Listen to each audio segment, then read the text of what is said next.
Let's take a look at what's happening now on Wall and Broadway. We have about a 100-point run-up.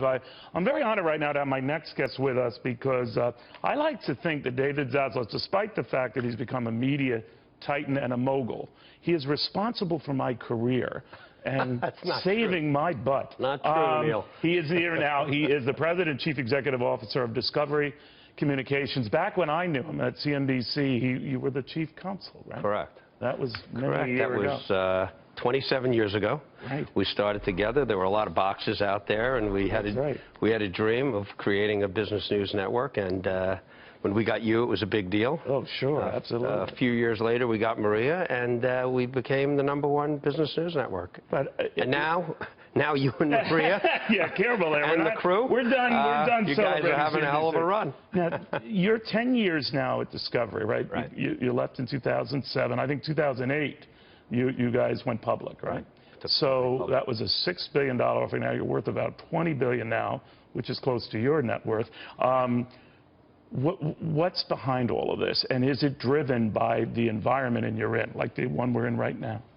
A piece of it is driven by the environment. I mean, I got lucky. I got to Discovery 10 years ago, and they were a great platform company. They had 14 channels here in the U.S. and an average of 10 channels around the world. But they were only spending about $400 million on content. So my core strategy was, as a company, let's get great creative leaders in here, and let's spend a lot more on these channels. So we had Discovery, we had TLC. Right. We now spend about $2.5 billion a year on content, and we have here in the U.S. Discovery, TLC, Animal Planet. We have OWN with Oprah, the #1 channel for African-American women. We have ID, the #1 channel for women in Do they America. make money as standalone entities, all of these different enterprises, or collectively they obviously do?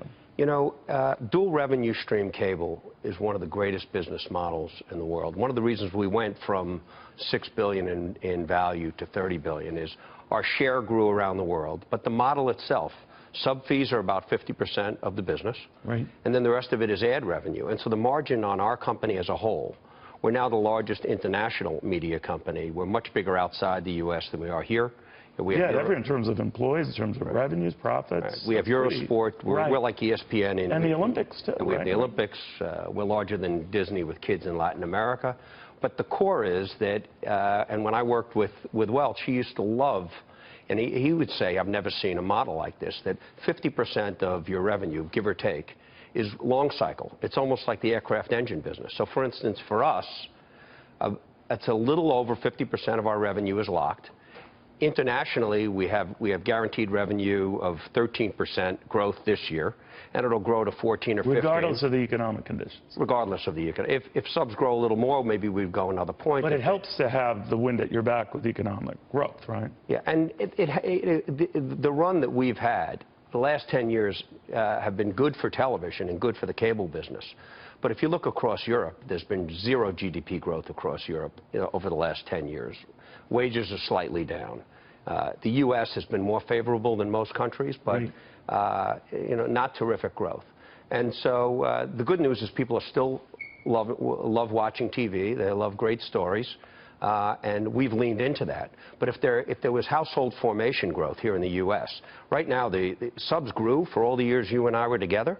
Subs were growing. So if you... Now they're cutting the cord. Now they're cutting the cord, and people are... But you've always argued you've got the content.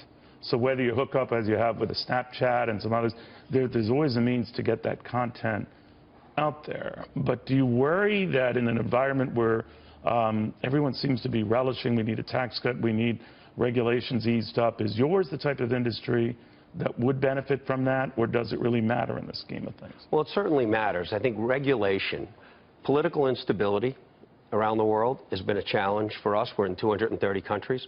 So if they change the way media works in Russia, or if Argentina tips, or Venezuela, we're very diversified.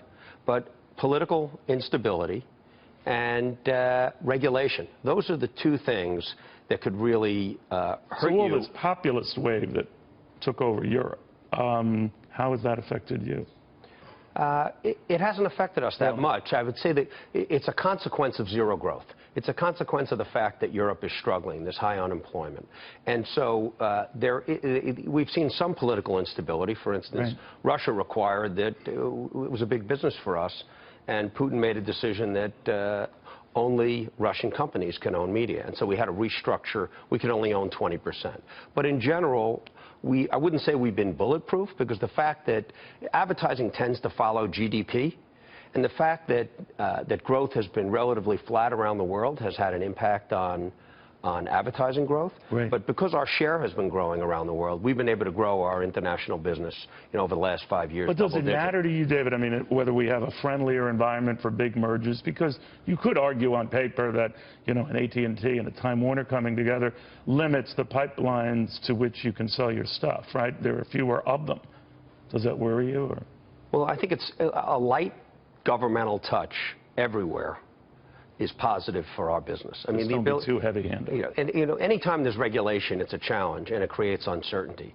So the idea of a light touch, you've seen the media stocks move up, and the reason that they've moved up is there's a sense that a lot of the mergers can go through, where maybe before there was more of a question. It's never for sure, and that the FCC is going to be a lighter touch. But those mergers don't hurt you. I mean, I guess everyone always needs proverbial content, right? Well, consolidation in general is usually presents challenges, but it also presents opportunities. The fact that AT&T wants to buy Time Warner reflects the fact that content is very, very important.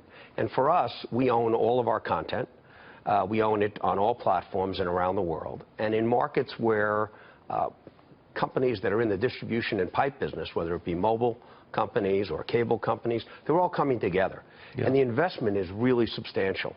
But if you're sitting around in Germany and you can get your phone and your cable and your broadband from Vodafone or Deutsche Telekom or Liberty Global, the customer often doesn't know who it is. And so but they're okay over there with that soup to nuts. Yeah, but what's happening that I think really will help the overall value of content is AT&T is buying Time Warner because they believe that owning IP will decommoditize their platforms and make them stronger.